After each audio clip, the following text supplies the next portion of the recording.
Hi YouTube friends and family, I'm a survivor and thriver here.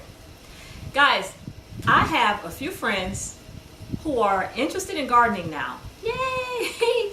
So I decided to make a little mini series to give them suggestions and tips that I've learned that will help them to have a successful garden the first time out. Okay?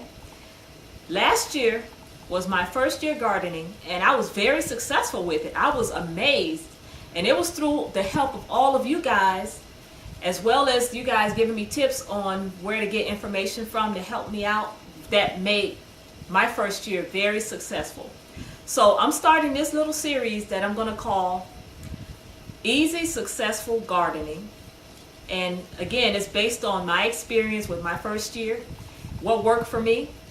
And I just wanted to share that to get them off to a great start from here and beyond. If you guys have any tips or suggestions, that will also help, I would gladly appreciate that you put them in the comment section below. I will be including links in the show more section so that, if people want links, to how to get to the USDA hardiness zone to find out what's the planting zone in your area, then you can also go down there and click in the show more section. But guys, I'm very excited about this because my first year of gardening, I was successful, and I'm telling you, it was because of all of you guys helping me out and learning these things along the way. So I just wanted to share that with everyone so that people will be successful too. Okay? So with gardening, let's start out with this information. It is very important that you know the plant hardiness zone in your area to know which plants will grow successfully in the area that you're in. As much as I want to plant blackberry plants in my yard, I just can't because they won't grow good in this area. Shucks. I really wanted those blackberries, and when I found that out, I'm like, oh man, okay, well, I just have to grow something else. And this way I wouldn't have, if I would have gotten the blackberry plant, I wouldn't be discouraged because I'm finding out that this thing doesn't grow well, and I would have thought that it was because of me, that I was the problem. But no, guys, those are the important things you should know. And like I said, you don't want to be discouraged from gardening because it's a wonderful thing to do for yourself and your loved ones. Okay, so let's get this thing started, and I'm going to show you guys some websites here while I talk with you. Okay, so like I stated before, knowing your plant hardiness zone is number one. You have to know which zone you live in. Okay, so for instance, I'm going to use the state of Kentucky. So what I do here is I go to Google and I type in here Kentucky plant hardiness zone. So the first one that comes up here is the USDA plant hardiness zone map. So I click on that. Up top here is asking me for the zip code. So a zip code in Kentucky is 40601. Click on this button here, and it comes up with a box, guys. In this box is some very important information. You want to get a piece of paper and a pencil and write it down. On the top it says the USDA hardiness zone, and for Kentucky, zone 6A. So you will write that on a piece of paper, zone 6A. Now the next important information that you want to make sure you write down is this, the freeze date.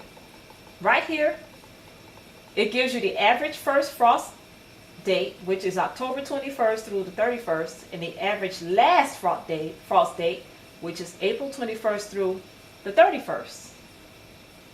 Okay? So you want to write those two dates down. And it's important to plant according to this because you don't want to plant a garden in too early and it not grow because the ground is cold, or it's certain things like sweet potatoes, they like it very hot. So if you grow it in the winter, you're not going to be able to grow sweet potatoes. You have to know that in the summer, sweet potatoes are a summer crop. Okay, so that's very important information to know. There are other information in this box, and you don't have to, concern yourself with those. They are great. It's great information to know, but for a first-time gardener, those are the two main things that you need to know. Okay, so now we have the hardiness zone, the USDA hardiness zone, which is 6A, and we also have the freeze dates. Okay, now what I'm going to do is go back in Google, and the next bit of information that you're going to need is your state's vegetable gardening guide. Now, for the state of Kentucky, I'm going to type in here, Kentucky vegetable planting guide. That's what shows up here, planting guide. I'm going to click on that. Click on this link here. Bam! Here is the home vegetable gardening guide for the state of Kentucky. And guys, there are nuggets of information in here if you live in the state of Kentucky. They tell you all types of good information as far as what to grow, when to grow it, how to grow it. I'm telling you, it's just like a wealth of information in here. Planting, it gives you different things like that. In this little section here, which is of the utmost primary information you want. For instance, asparagus. It tells you the number of transplants per seed per foot, 1 crown.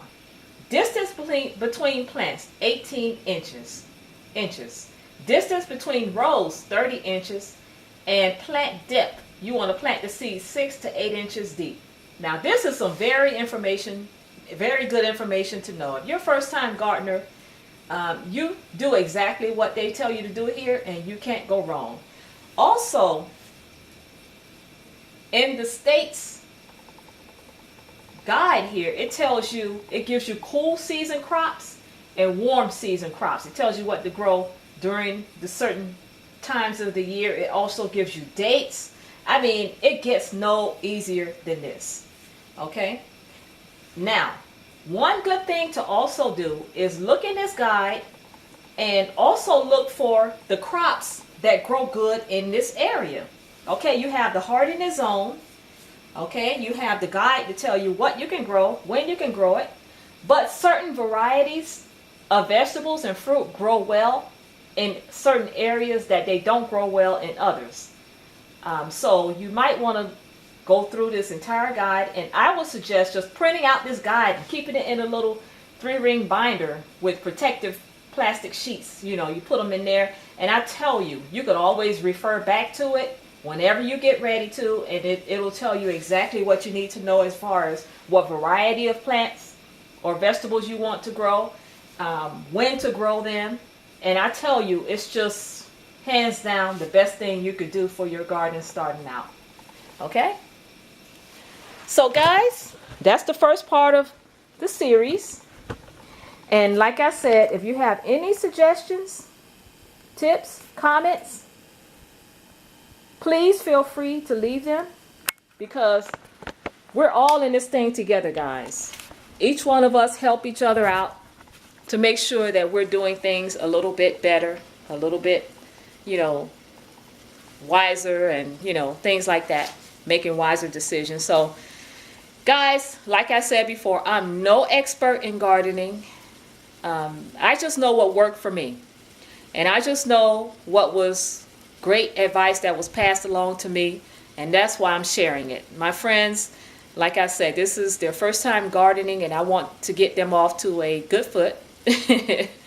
And I don't want them to get discouraged and think that, oh, they can't grow anything, things aren't growing, so they have to depend on the grocery stores to get their stuff from, and that is just so far from the truth. Okay, guys, you know how it goes. If you want to be like me, I'm a survivor and thriver. Out.